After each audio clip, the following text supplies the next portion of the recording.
महादेव। 9वां अध्याय का भाग 2। अग्नि के पहाड़ जैसा जो यह शिवलिंग यहाँ प्रकट हुआ है, इसके कारण यह स्थान अरुणाचल नाम से प्रसिद्ध होगा। यहाँ अनेक प्रकार के बड़े बड़े तीर्थ प्रकट होंगे। इस स्थान में निवास करने या मरने से जीवों का मोक्ष हो जाएगा। रथोत्सव आदि के आयोजन से यहाँ सर्वत्र अनेक लोग कल्याणकारी रूप से निवास करेंगे। इस स्थान पर दया, दान, हवन, जप ये सब करोड़ गुना फल देने वाला होगा। यह क्षेत्र मेरे सभी क्षेत्रों में श्रेष्ठतम होगा। यहाँ मेरा स्मरण करने मात्र से प्राणियों की मुक्ति हो जाएगी। इसलिए यह परम रमणीय क्षेत्र अति महत्वपूर्ण है। यह सभी प्रकार के कल्याणों से पूर्ण, शुभ और सबको मुक्ति प्रदान करने वाला होगा।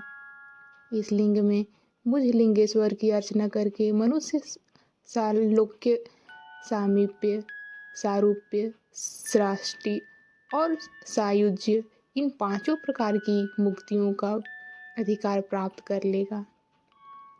आप लोगों को भी शीघ्र ही सभी और मनोवांछित फल प्राप्त होंगे। नंदिकेश्वर बोले। इस प्रकार विनम्र ब्रह्मा और विष्णु पर अनुग्रह करके भगवान शंकर ने उनके जो सैन्य दल परस्पर युद्ध में मारे गए थे, उन्हें अपनी अमृत वर्षिणी से शक्ति से जीवित कर दिया। उन दोनों ब्रह्मा और विष्णु की मूढ़ता और वैर को मिटाने के लिए भगवान शंकर ने उन दोनों से कहने लगे, मेरे 2 रूप हैं, सकल और निष्कल। दूसरे किसी ऐसे रूप नहीं हैं, इसलिए अन्य सब अनिश्वर हैं। हे पुत्रों, मैं स्तंभ से प्रकट हुआ, फिर अपने साक्षात रूप से ब्रह्मा भाव मेरा निष्कल रूप और महेश्वर भाव सकल रूप है। ये दोनों मेरे ही सिद्ध रूप हैं, मेरे अतिरिक्त किसी दूसरे के नहीं हैं। इस कारण तुम दोनों का या अन्य किसी का भी ईश्वरत्व कभी नहीं है। अज्ञान के कारण तुम दोनों को जो यह ईश्वरत्व का आश्चर्यजनक अभिमान उत्पन्न हो गया था, उसे दूर करने के लिए ही मैं इस रणभूमि में प्रकट हुआ हूँ। उस अपने अभिमान को छोड़ दो और मुझ परमेश्वर में बुद्धि स्थिर करो। मेरे अनुग्रह से ही सभी लोकों में सब कुछ प्रकाशित होगा। इस गूढ़ ब्रह्मत्व को तुम्हारे प्रति प्रेम होने के कारण ही मैं बता पा रहा हूँ। मैं ही ब्रह्मा हूँ, मैं ही पर ब्रह्मा हूँ।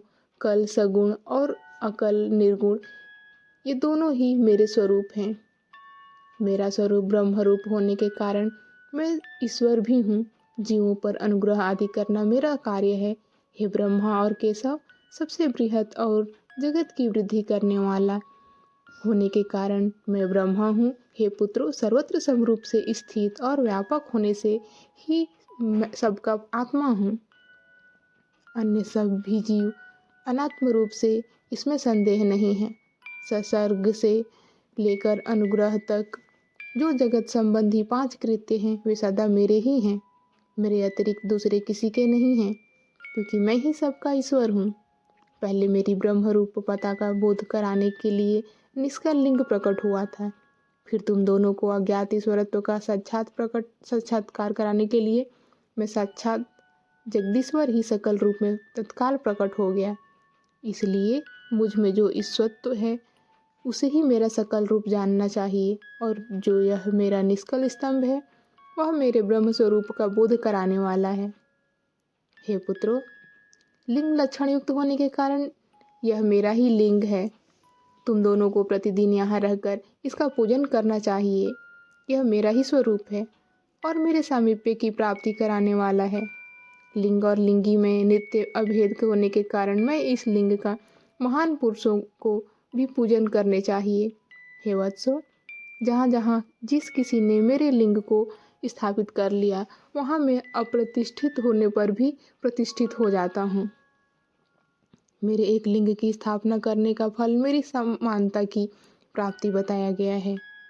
एक के बाद दूसरे शिवलिंग की भी स्थापना कर दी गई, तब फल स्वरूप मेरे साथ एकत्व रूप फल प्राप्त होता है। प्रधानतया शिवलिंग की ही स्थापना करनी चाहिए। मूर्ति की स्थापना उसकी अपेक्षा गौण है। शिवलिंग के अभाव में सब ओर से मूर्ति युक्त होने पर भी वह स्थान क्षेत्र नहीं कहलाता है। हर हर महादेव।